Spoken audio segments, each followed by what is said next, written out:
All right, hello and welcome to part 2 of the supplementary episodes of Input Output, the side podcast of Read Write Book Club. I'm Brendan, and with me, as always, is my friend Sam. What's going on, Sam? Oh, hello. It's been an entire week since we recorded that last podcast. So many things have happened. A full 7 days worth of events.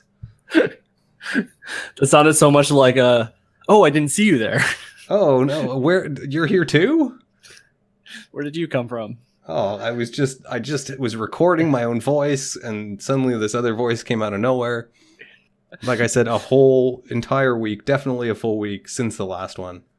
Well, yes. You'll be hearing it a week later anyway. Mm-hmm. So what are we going to talk about this week, Sam? We've got all sorts of things to talk about. So many world events have happened in the last 7 days that I'm not going to mention. Right. But we totally should, because wouldn't it be great if we guessed correctly? Well, I don't know about, if you're talking about the past, it's not guessing. It already happened. Exactly. So you've put me on this webcomic, and I read a fair number of webcomics. The Whiteboard. Oh, yes, the whiteboard. I love the whiteboard. I was saying earlier that I've been reading the whiteboard off and on since I was in high school. So I've literally been following this comic since probably 2006. Yeah, I think 2006. So I've been following this webcomic for almost 10 years. It's amazing how these things last. Yeah, well, I noticed this time, he finally updated his cast list, which remained unupdated for years, for one. 2, his website looks like trash now. It actually looks pretty good. It's an upgrade over how it used to look, but it's still not great because it's still kind of like early 2000s.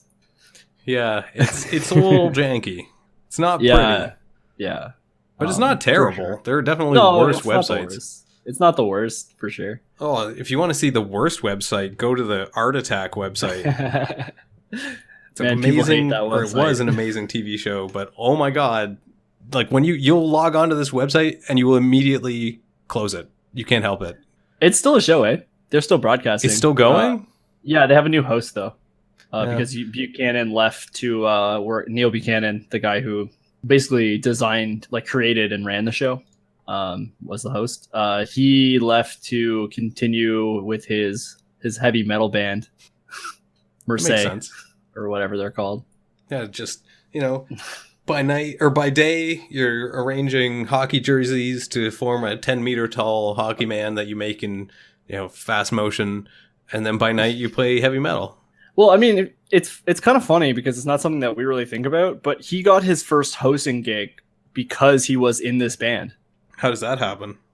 He did a guest host gig for a TV network as part of promotion for the band, because the band actually released a couple of albums and stuff. They were not nobody, I guess, is what I'm saying.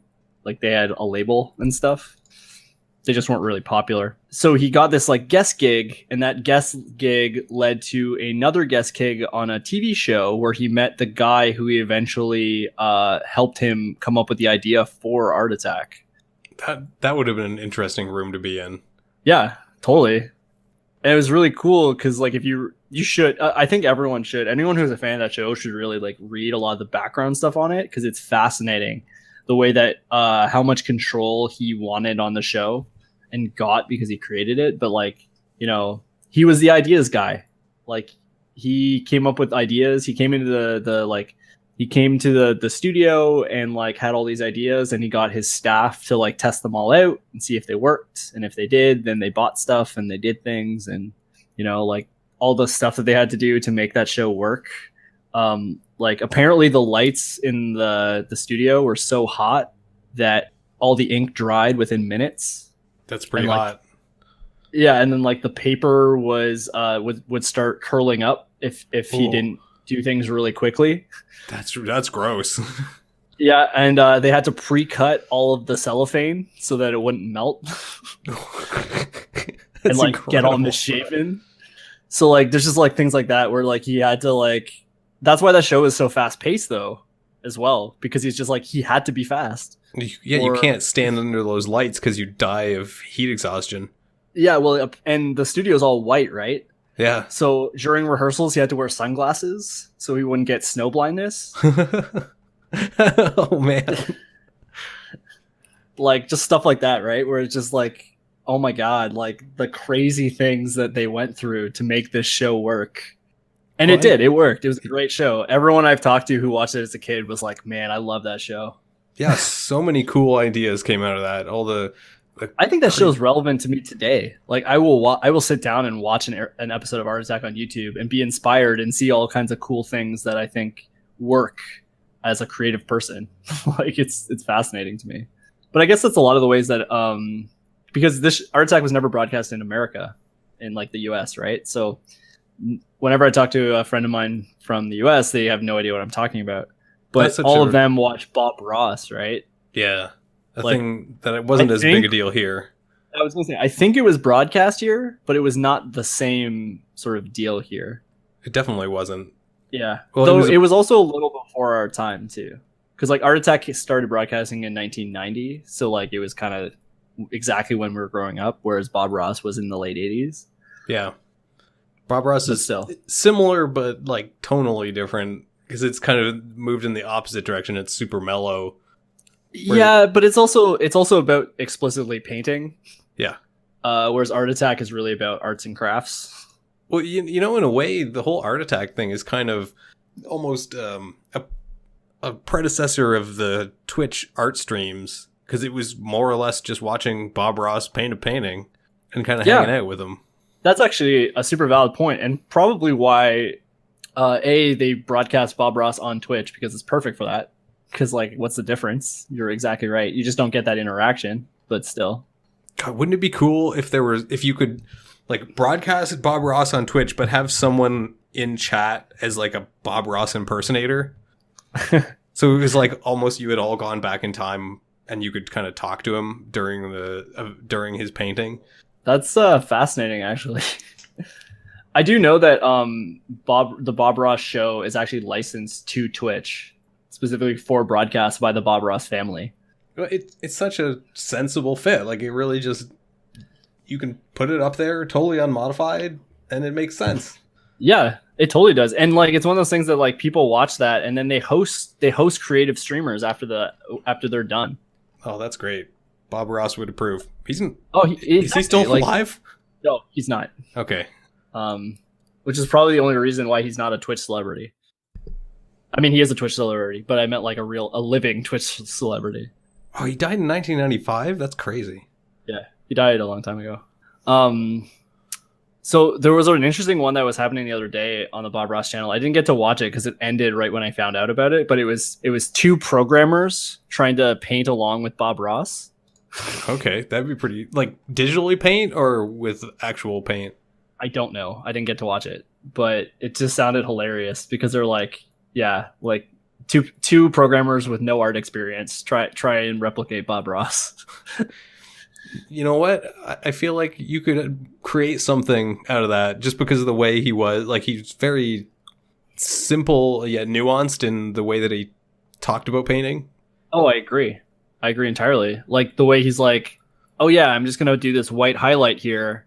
But he wouldn't talk about it in terms of a white highlight. He'd talk about it in like this way of like, it's a cloud and it looks like this because this, and this is the technique I'm using. But he never like explained it that way. He always explained it in like this much more simplified form. So much so that I can't even like just, because I've been hanging out with artists too much, like I can't even describe it in a simple way. Well, it's why he was so popular. He's able to speak about complicated things in a simple way. That's why he's good at what he does, for sure. Yeah. I should watch more Bob Ross at some point. I'd probably get a lot out of it. Well, you know, Canadian government's talking about legalizing marijuana, so Bob Ross is going to get really popular. Oh, you know what's funny though? He actually was a paratrooper. Really? Yeah. I did not know that. Yeah, he was a paratrooper. Did he like fight in Nam? I wasn't sure if it was Nam or like the Korean War or something. He was born in 42, so it couldn't be the Korean War. He would have been 10 years old. Right. Well, yeah. I mean, that'd be a great story in and of itself, is that he was a 10-year-old paratrooper. He's like the Doogie Howser of the military. Yeah, he was in the United States Air Force from 61 to 81. He was a master sergeant. Man, that would have been the chillest squad. Well, apparently, that's how he learned to do his paintings so fast, because he used to do them in his breaks at work on the Air Force Base. Interesting. The like exigencies of day-to-day life. Yeah, well, because he was the traditional master sergeant, right? Like he was the guy who punished you by making you scrub the washrooms and screamed at you for being late and like all that stuff. That's so hard to envision. Well, it's that thing where like he decided that if he left, he would never scream again. That makes sense. That he's just trying to make up for all the rage by being incredibly calm. He just didn't want it to be part of his life anymore, so he didn't. Well, he did a lot of good things then, it sounds like. Well, considering how many artists he's inspired, like he literally changed the world. Same with Art Attack. Like the reason why we like that show is because it inspired us. It inspired us as kids. It inspires us now. Yeah, and I think another commonality between the two was showing the process and not just the end product, and how that process itself can be as fascinating. Like the journey is as important, if not way more important, than the actual thing that you end up with at the end. Oh, totally. I mean, I there are more than 10 episodes I can think of off the top of my head of Art Attack where Neil was like, oh, didn't mean for that to happen, but looks cool anyway. Like sort of thing where it's like, oh, I messed up the paint. Oh, well, it still looks cool. Well, that's like, a neat thing about that kind of, well, about that or any other kind of art is like, if you mess something up and if it looks fine, and you don't say anything, nobody's ever going to know. They assume you did it on purpose. Yeah. Oh, totally.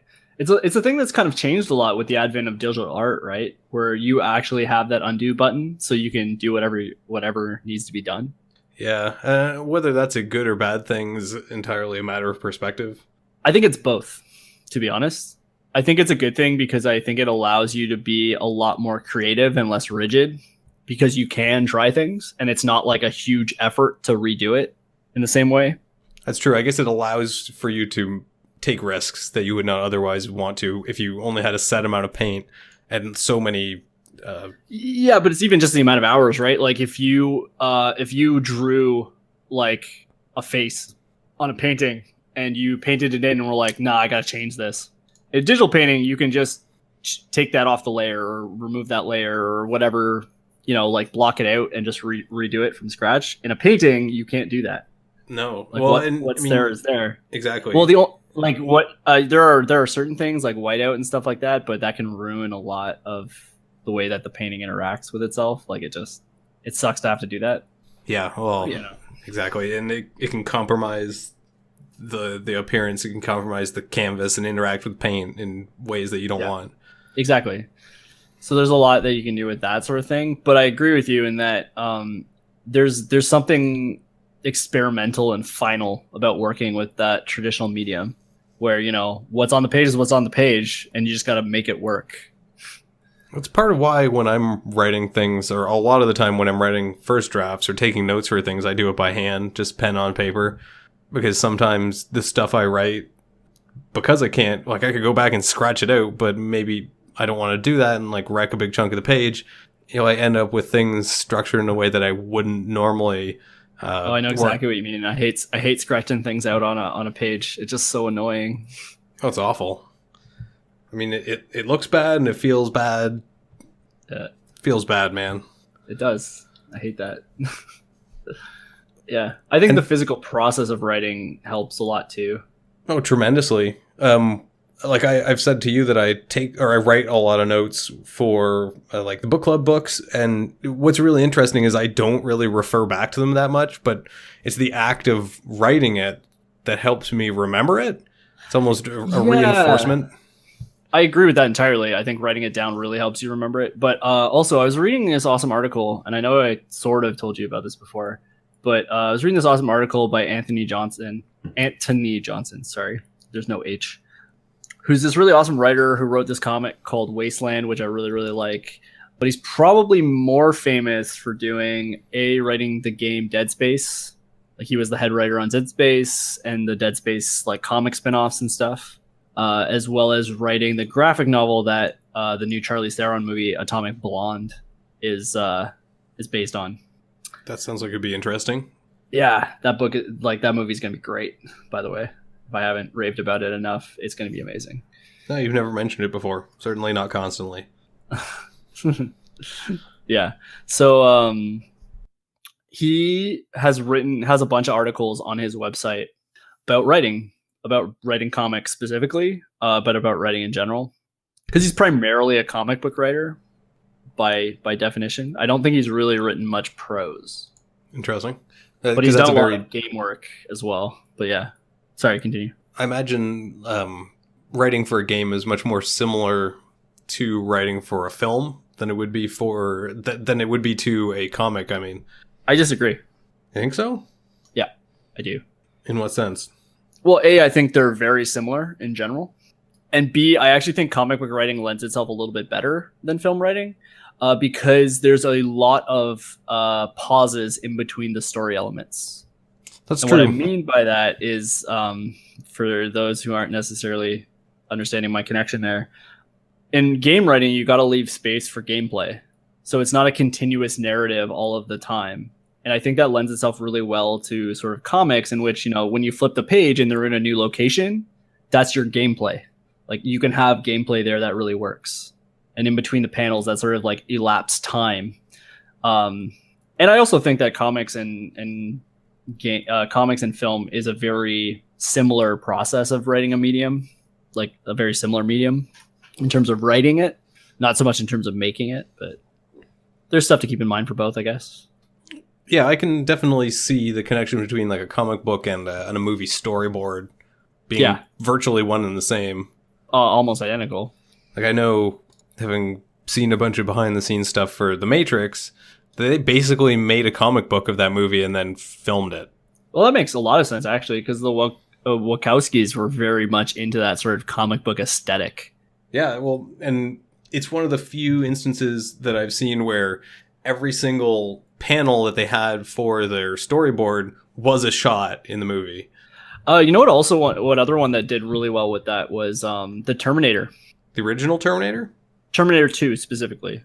I'm not as 100% sure about the Terminator, the first Terminator, but because like if you look at panels of, I describe them as panels, if you look at the storyboard for the Terminator 2 that Dave Cameron had made, like it's pretty much how the movie was shot. Well, obviously it's regarded as one of the best action movies of all time. I would tend to agree with that. But like each scene has these distinct moments that it feels like you could just take a screenshot or take a picture of it and it would tell you everything you need to know about the rest of the scene even without the movement. And I guess that's just the reverse interpretation of them initially drawing a frame and then adding motion and life to it. Yeah, I think that makes sense. I think it makes a lot of sense actually. Though, you can go too far the other way, like they did with the Watchmen movie. Yeah. Where, like, I felt like, as a avid Alan Moore fan who's read Watchmen and all that stuff, I felt like that movie was so close to the original, like, frames that it just felt like an unnecessary adaptation. Almost. That makes any sense? Yeah, I get it. That's kind of part of why I liked it, because it was a rare instance of a adaptation being almost 100%, except for the end, obviously totally different. Yeah. But I think The Watchmen and like maybe Fight Club, where between like in both of those, almost nothing is removed from the original material. Whereas normally when you turn a book into a movie, there's a ton of stuff that gets cut because there's just too much material. Well, technically speaking, if you look at the Watchmen movie, they did actually cut a lot of stuff. But if you're going to watch that, I'd recommend watching the like complete edition or whatever it is that included the Black Galleon segments. Yeah, because that's the original comic had all those segments. So and it's kind of important to the story. I can see why you could believe that removing it would be okay because it's not directly connected to everything, but it's importantly tangential.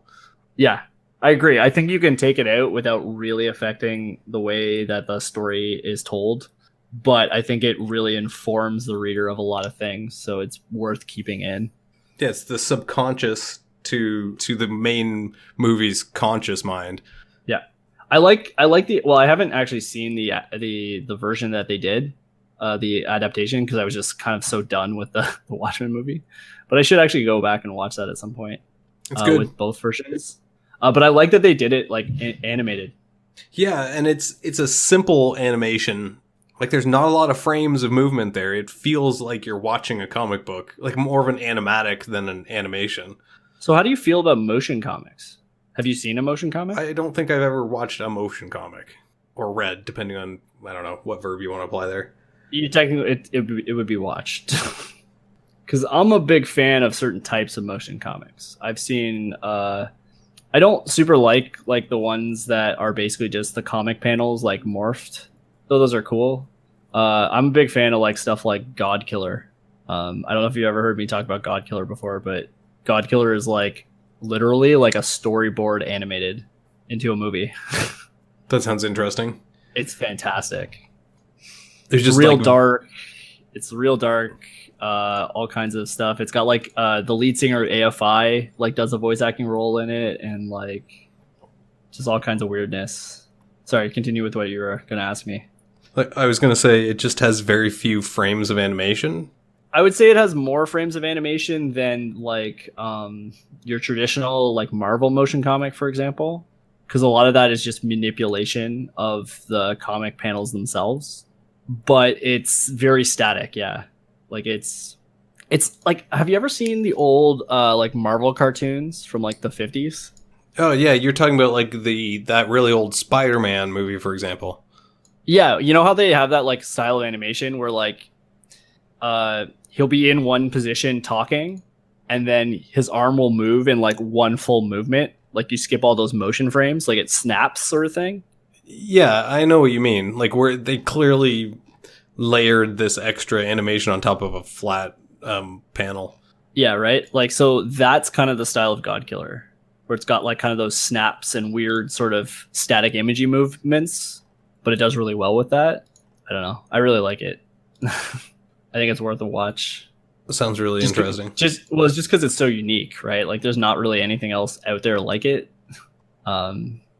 Though one of the other things I would like to highlight when it comes to motion comics is there's this awesome guy, and I can't remember his name, and it's terrible. He's Mexican, a Mexican film producer. Yeah, Edson Oda. Oh, sorry, he's not Mexican. He's from Brazil. My mistake. I knew he was South American. I mean, there are those who would claim Mexico is in North America, but whatever. Well, yeah, okay.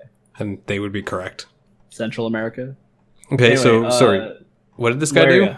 So he did a series of short films that are literally a traditional drawn like comic book panel with like cutouts for the text and stuff, where he actually films himself manipulating them in order to move the story.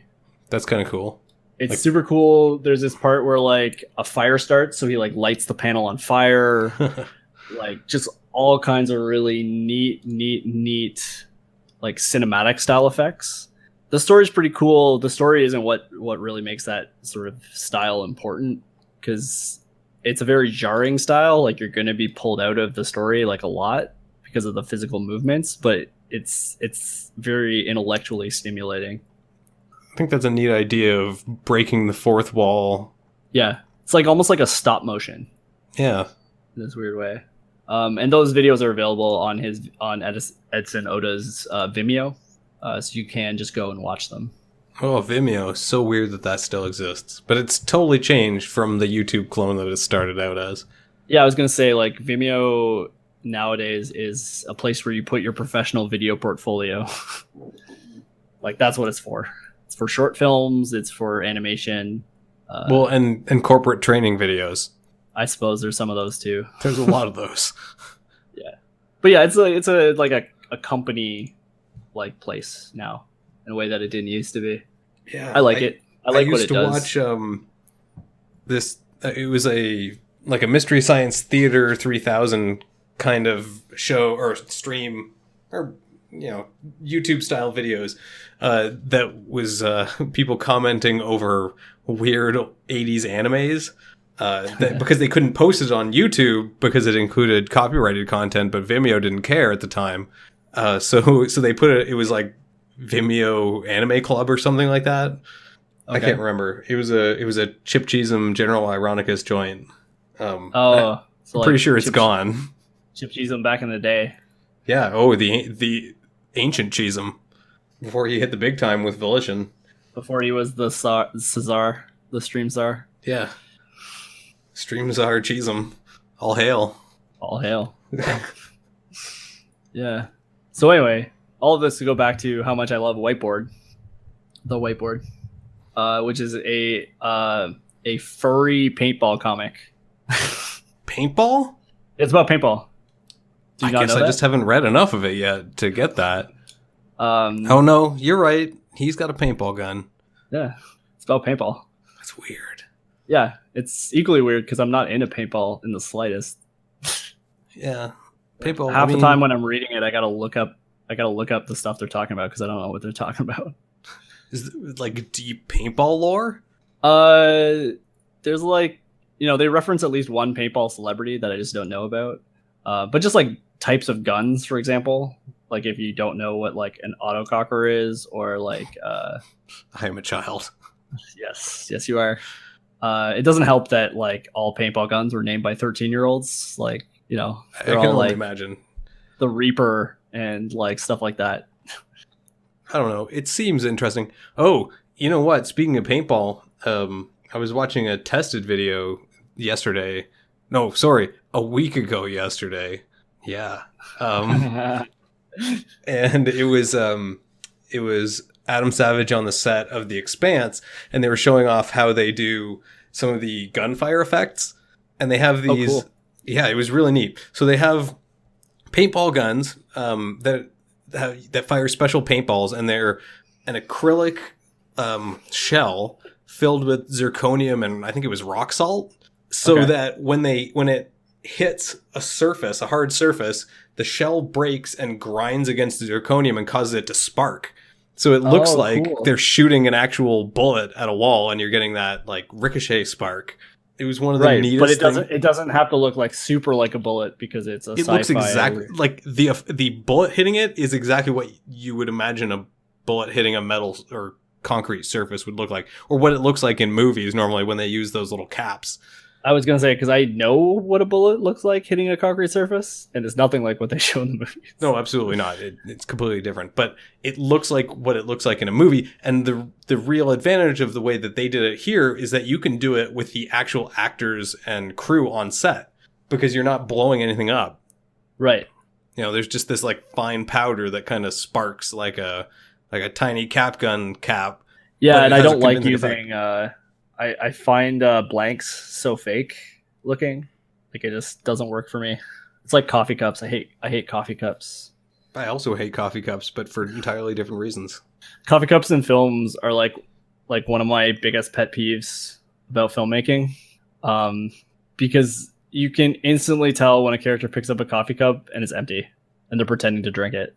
Yeah, there's just too much built-in wiring in the human brain to understand how fluid works in a container.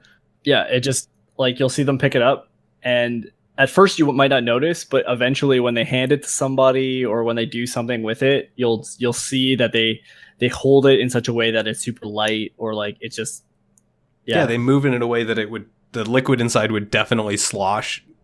Yeah, like it doesn't work. And it's too bad because I feel like it's something that can be pretty easily remedied, but yeah, just put some water in the cup. Well, that but part of the problem is you don't want your actor drinking water, that much water. Why not? Because if they have to go to the bathroom a billion times. What? I mean, come on. I think time is money, man. I don't know. I just think I think what they should do is they should just get like a beanbag weight that would be the right weight for a coffee cup and just put it in, and it would work better. I feel like there's got to be. You need the actual liquid part of it because it has momentum that's different than what a solid object would be. Yeah. No, you're right. I don't know. It feels like there's a lot of real simple solutions, and just having someone hold an empty cup is... It's because the empty cup it's easy to do, and it's always the same, and you don't have to fill it to the same depth all the time and whatever else. Like, it just... Yeah, those continuity problems are probably the number one reason that happens. Yep. But it really sucks because it looks so bad. Like, I can tell right away every single time. That human brain, man, it's got a lot of stuff built in that lets you see things that, like, if you tried to program computer vision to notice it, it would never work. It just would not. Yeah. Well, no, probably not. It would take an eternity anyway. Maybe you could design it, but the amount of effort required would be monumental. Well, I was just wondering if you could do a like physics detection based on forces and velocity and stuff as you pick it up, but that might be a weird out there thought. That'd be hard. Yeah, probably. And I don't know, it threatens to fall into like an uncanny valley kind of territory where like it's close, but just far enough away that a person would be able to tell immediately, whereas a machine would think that it's maybe close enough. Yeah, you're probably right. Human brain's weird. Yeah, it's very complex. It's complex, but it like fakes it so much. Yeah, that makes sense. So yeah, read the whiteboard is the gist of the whiteboard. There's definitely a bear and paintballs. Yeah, it's great. We're reading it off and on for many, many years. This definitely started around the same time as some of the webcomics that I read, like Questionable Content. And even like Dinosaur Comics, I think is 2002 or 2003 when it started. You know what? It's probably around then. And something that we've kind of already talked about a little bit last week. Penny Arcade would have started around then too, wouldn't it? Yeah, I think so. Because I'm looking at Dinosaur Comics, and it started in 2003. I didn't know Dinosaur Comics was that old. Dinosaur Comics been going for almost 15 years. Yeah. And it is amazing that a comic that uses the exact same image every day can run for more than 2 days, let alone 15 years. You'd be surprised. It's all about strong writing. Well, yeah, and on that front, Ryan North has shit on lock because he's an exceptional writer. Yeah, he's good. He's real good. His choose your own adventure, or sorry, a choosable path adventure, because choose your own adventure is copyrighted. Books of Shakespearean works are amazing. Oh yeah, I haven't looked at those yet. His newest one is, or actually I don't know how many he's done, but the one I'm looking at is Romeo and or Juliet. Well, that's the game one, right? Yeah, that also was turned into a game. Because there's one of I want to say he has a Macbeth one, and I think he has a Macbeth one. And there's the one that's in Denmark. My God, my brain. Hamlet. Yeah, and there's a Hamlet one, which I think is pretty great. Yeah. Well, Hamlet's a good play. The things that happen in that game are completely ridiculous. You can change perspectives and start playing as Ophelia and just decide, nah, Hamlet's a lame emo boy. I'm going to go science things. And you invent air conditioning and become rich and live a long, happy life. And it's just like, you did well. Game over. Well, I mean, Hamlet is an emo bitch. So yeah, he really is. Take that, Hamlet. Yes, Shakespeare. Yeah, it's kind of how I find it kind of hard to go more than a couple days without seeing or hearing or saying some Shakespeare reference. It's kind of everywhere. It really is. It really is. And not even like necessarily a direct reference. Part of that is just because it's influenced so many things that you just kind of talk about stuff and there's references to it inherently. Like, just thinking of, like, you know, if you talk about Kenneth Branagh, then you have to talk about Shakespeare. If you talk about, I don't know what else, like The Lion King, you're talking about Hamlet. Like, it's just... Is the Lion King Oh, God, it kind of is. Yeah, it is. Oh, man. That's messed up. You didn't know that? I mean, I feel like I've heard that before and just never thought about it substantially. I don't spend a lot of time thinking about Lion King. So here's the mind-blowing one. I don't know about book 3, but I had this class in university and my professor was talking about this. book 1 of Twilight is Wuthering Heights, and book 2 is Romeo and Juliet. Of Twilight? Of Twilight. That's weird. I mean, I haven't read any of those. Interesting. But he's like this is on lock. That's terrifying. But he's yeah, there's Shakespeare everywhere. Even in Hamilton, there's substantial Shakespeare references, like just overt. So it's like it's this meta reference of just things all the way down. Oh, totally. And like everyone's done Shakespeare at some point. Like all major actors have done Shakespeare at some point. It's such an important rite of passage in English language performance. Yeah. I mean, a lot of our favorites, like our personal favorite actors, were like part of the Royal Shakespeare Company for a time and stuff. Yeah, Patrick Stewart, Ian McKellen. Yeah, you shall not pass until you learn this passage of Shakespeare. Did Stephen Fry? No, he wouldn't have. I don't think. I don't know enough about Stephen Fry to say either way, but I'd be a little surprised. Yeah, no, that doesn't seem like his jam. I mean, I think he'd be great at it, but I don't think it's his jam. No, it's just not really his strength. Yeah, I know Alan Rickman did a ton of stuff. Like he was in a bunch of the BBC Shakespeare stuff. I don't know if you've seen any of that, but people should check that out. It's really good. I've seen a few. Yeah. My favorite one so far is Othello. Is that the one that has like there's one that I watched that had like Denzel Washington? No, that wasn't Othello. That was 12th Night. Oh, okay. Yeah, no. The one I'm talking about is the BBC one of Othello, and it's Anthony Hopkins as Othello and Bob Hoskins as Iago. That'd be pretty incredible. Anything with Anthony Hopkins. And he had this terrible fake tan. It was super good. Anthony Hopkins as Donald Trump as Othello. But it was great because Bob Hoskins is such a slimy person. You mean he plays a slimy person really well? That's what I mean. Yes. I'm sure he's an awesome person in real life. But yeah, he plays slimy so well. Well, I mean, he plays a lot of things really well. He's just kind of a very well-rounded actor. That's true. I just like a lot of the stuff I know him for, like the notable things in my head are him playing gangsters and villains. Yeah, that's true. He definitely... he's been in so many things, though. That's true. He's been around a long time. You can only imagine... Like, he was in Danny the Dog Unleashed, starring Jet Li, which was by Aronofsky, if I'm not mistaken. Was it really? Not Aronofsky. The guy who did... Danny Boyd. The guy who did Slumdog Millionaire. I think he did both. Yeah. Yeah. So yeah, Danny Boyd did that one, and Bob Hoskins played the gangster bad guy, and he was fantastic. It's actually one of my favorite Jet Li roles too. Morgan Freeman's in it. 117 acting credits in films. Yeah, he's done a lot of stuff. See how many? I was talking about William Hurt, or not William Hurt. I always do this every single time. Not William Hurt, John Hurt. That's a different person entirely. Yes, it is.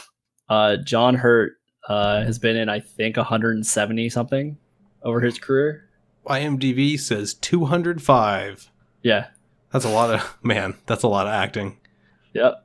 Yeah, totally. Man, I love John Hurt so much. Yeah, it's too bad he passed away. Ripping pizza. Well, he had a long and storied career, so. Yeah, I mean, it's not exactly like he went unnoticed. No, he was in so many great things. He was in Hellboy. He was in Hellboy? He played Professor Bloom. I don't know which character that is. Professor Bloom. Sorry. He played Hellboy's father, like the professor guy who runs the BPRD. Wait, isn't Hellboy a Satan? He's a devil, yes. So, there's a devil dad? His, like, adopted father. Okay, so you're going to have to explain the cosmology of Hellboy to me. Having watched the first movie and clearly not retained anything from it. Yeah, so Hellboy's great. Just in case you were wondering, Hellboy's great. Basically, the idea of Hellboy is during the Second World War, the Nazis performed this secret experiment with Rasputin to open the portal to this crazy prison dimension where these beings of great power, like the 12 elder gods, are imprisoned. And they open this portal during this raid, and Professor Broom's there with like these bunch of commandos, and they interrupt. They bust open the party, but not before the portal was opened. And the only thing that came through was this like baby demon, baby Satan. Well, he's not actually Satan. He's a Satan. He's demon. He's a demon. Okay. He's actually the son of Belial, if I'm not mistaken. I don't think this is proving me wrong at all. But he might be the son of Lucifer. I don't remember. Anyway, it's not super important other than he's the son of a powerful demon. And Professor Broom finds him and takes him in and raises him to be his monster fighting tool of sorts. So what's the deal with his horns? Why are they all sawed off? Oh, so that is actually an interesting question, because that's kind of part of the whole crux of the movie, is that he's a demon, but he's been raised by this human father whom he loves dearly. Their relationship is actually really interesting and dynamic, and he just wants to fit in. So he saws off the horns so that he's not as conspicuous. Oh, so he really just didn't want to look like an actual Satan. Yeah, basically. He wanted to look more human. So he files them down every day, kind of like shaving. Interesting. Yeah. But like the whole like, this is it's based on the comic book by Mike Mignola, which I have not read that much of, but looks really cool, especially because they do this really neat thing where it's always done in a mini series, but each of the mini series have an internal numbering system in the order of which they take place inside the world. Okay. So if you open up, like, for example, one of the later miniseries, it'll be number 1 of 6, and then you look inside and it'll be like issue 48 of the Hellboy series. Oh, so so there's like multiple kind of, so it has like this streams within it. Yeah, it has like this chronology of like where everything sort of fits within the story world. But it's like all these independent stories that have a beginning, a middle, and an end. Another one that did that really well was Lock and Key did that by Joe Hill, where, it's, I think, 5 different miniseries, and that's the entire story. Like 5 miniseries, but within the main series? It's like 5 miniseries that are sequential, but they're independent, like chapters. Oh, okay. Sort of thing. But yeah, it's also Guillermo del Toro wrote and directed it. Both the first and the second. Interesting. I mean, he's done plenty of, I don't know how to describe it, like big budget, like lots of effects kind of movies that are similar to that. Well, I mean, he's primarily, I guess it depends on your definition of horror, but he's primarily a horror director for the most part. Yeah, I'd agree with that. He definitely excels in that kind of realm. Yeah, so like, I guess he's more of a fantasy director, maybe that's a better way of putting it. But yeah, like he deals a lot with that sort of stylistic horror-esque tropes, like weirdness, feeling uncomfortable. I thought it was really interesting because Hellboy is really about, becoming human in a way. And I had this moment where I was when I rewatched it recently, where I was like, "Huh, why does he even want to be a man?" Well, that's a very good question. Yeah, what is his motivation? Thing. Does he interact with like people much? Because I don't imagine this red dude with horns would do well with, kids. He wants to. Why? But he can't. Because inherently he's lonely. Because he doesn't get to interact with people all that much. And he doesn't really want to be different. But he is. That's kind of interesting. Like, yeah. In as much as it kind of anthropomorphizes these entities that in most mythologies are totally asocial and just want to destroy. Yeah, and that's very much the impression that world kind of gives me, with a few exceptions. Like, a lot of the creatures in it are just mindless beasts in a way, Yeah, but I see what you're saying. Yeah, it's also interesting though, because that character arc of like sort of him trying to figure out out himself is actually the climax of the film. So like, there's this climax where he has to embrace his demon nature in order to save the girl he loves, who's been captured by Rasputin, which I didn't really like. I felt it was a little silly, but whatever. He unlocks the gate to sort of keep on summoning these elder gods, right? And Myers, who's like his one kind of friend guy, agent guy, comes in and he's like, no, remember, you always have a choice. Your father taught you you always have a choice. And he kind of like snaps out of it in a way and chooses to stop the summoning, like stop embracing his demon side. Stop embracing it? Yeah. Like to make a choice not to be like to make a choice that it'll, no matter what happens, I don't know, it's like it's really complicated in my head. Like I'm trying to describe it and I'm just like, how do I describe this complex series of interactions that have happened throughout this film in this very like subtle way that Guillermo del Toro does these things. Well, I guess really you should just go and watch it. That's the bottom line. Yeah. But the point of what I was saying there was that, you know, there's this great character moment and that's the climax. And then the big fight with the baddie happens right after that. And it's sort of not anticlimactic, but really short and like whatever, because it's not important to the story. It's actually just part of the resolution. So, yeah, the bad guy it's more about his internal conflict than his conflict with this other person, is what you're saying, it sounds like. Yeah, well, they summon this giant squid thing and like he beats the squid thing pretty quickly because it's part of the resolution and not part of like the climax of the story. The climax is not this big bad fight. It's the thing that happens right before it, where he chooses to have this fight, sort of thing. Interesting. Yeah, which is why it's interesting, because it's one of those things like it pretends to be an action movie and then just kind of isn't. Yeah, more character driven than action driven. Yeah, and the sequel is very much the same, where it's about character, it's about choices, it's about kind of who you are in a lot of ways. That's not something you see all the time in that format of movie. Certainly, action movies don't generally put a lot of emphasis on who the person is and more emphasis on the things they do, the crazy backflips or gun tricks or whatever it may be. Yeah, and this movie is very much about like kind of not being defined by those things that you can do, but by the choices you make to do those things. I gotta go watch these movies. I think maybe go back. I mean, but that's Guillermo del Toro, right? Like Guillermo del Toro makes complex films. In my opinion, that's what he does best, even when it seems like he's not. So like Pan's Labyrinth, Pacific Rim. Pacific Rim is one I was going to say. Is like, I don't know if there's too much depth there. I'm pretty sure it's just there for giant robots to fight giant monsters, and that's about it. I agree. I think on a surface level, that is what that movie is. But if you look at the way that he's constructed everything, it feels to me like, as kind of more of an expert in the mecha genre than you, like it feels to me like he's watched everything worth watching and has kind of come up with his own addition to what really influences that genre. Yeah, that's definitely a good point. Kind of his ode to the Japanese mecha phenomena, sort of thing.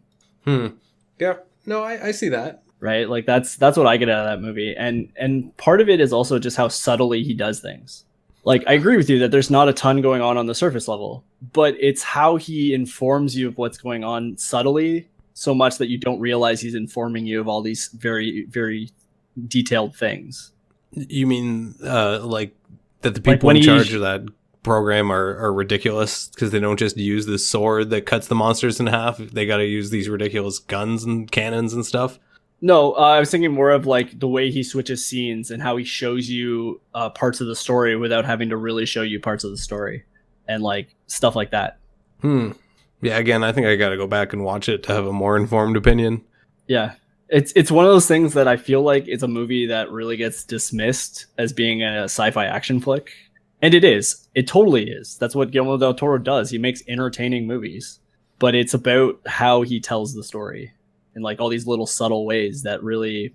I watched it once last year and I just was like... I was watching it and I was just like, every single time he did like one of these little things where like he'd show you just like that 5 seconds of a sign that tells you everything that you need to know about what's happened in the last 5 years, sort of thing. Like it just... yeah, I just got chills. Intricate set dressing that acts both as world building and also to fill the environment.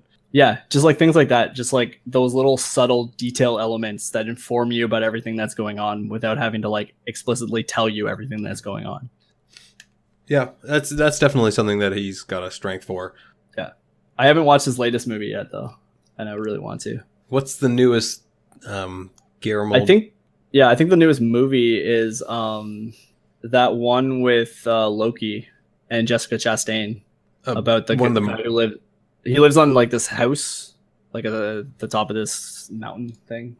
This is not Marvel Loki we're talking about. No, I just meant that actor. Tom Hiddleston is the main guy in that movie. Yeah, okay. Yeah, that's... He's not literally Loki, Brendan. Yeah, I know. It's called Crimson Peak. I think that's his newest movie. The newest thing he's released, though, is Troll Hunters on Netflix, which is like an animated show. Troll Hunters? Yeah. Very interesting. Sorry, I just saw a picture related to that airlines thing that we were talking about before we started recording. Yeah. Where all of third class in an airplane has been removed and replaced by Fight Club. Oh. I mean, topical, but the number of things, the number of stories about people getting bumped off airlines recently that I've heard and read, I don't even understand. It's all about the booking system. Yeah, well, I mean, it makes a lot of sense when you're such a fine margin kind of business, and like the amount of fuel you use is basically the same whether you're completely empty or completely full. Yeah. Not quite, but like the costs don't vary that much, so it makes way more sense for them to overbook in the anticipation that a certain percentage, like a known percentage of people are going to not show or switch flights or whatever it may be. So if you book like your every flight 110% and you know that like 12% of people are not going to show up, then you're going to be way closer to your maximum capacity on that given plane at any given moment. Yep. But at the same time, if you buy a ticket, it kind of feels like you should have a friggin' seat. You know, like you paid for a seat at that particular time. Yep. I agree. It's a weird system. It is. It totally is. Interestingly, that kind of profit over sensibility kind of aspect does play into the Iron Fist, just because of the way Danny Rand, being not a businessman, interacts with his board members. Right. So, I don't know. It's not a bad show. It's actually, in fact, a pretty okay, good show. It's not that great, but it's not bad. Yeah, I don't consider it particularly your style either, though. So the fact that you even think it's okay is pretty indicative. Oh, it's more than okay. It's pretty good. Like, it's shot well. There was one fight, like, the choreography was not the same as, like, say, Daredevil, but there's one fight where Danny Rand's got to fight a guy in China, and it's so obviously a reference to Drunken Master, Legend of Drunken Master. Nice. Because the other guy is doing drunken boxing, and to see the dichotomy of, like, the highly refined kung fu that Danny Rand is using, that's all about control, versus this guy who just will, you know, hit you at whatever the opportunity is, anything that presents itself, just trying to be really fluid and clearly not planning things, is really interesting.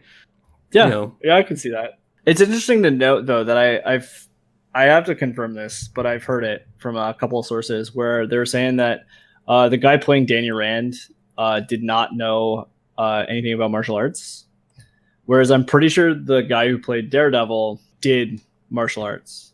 I'm sure that there's something to that.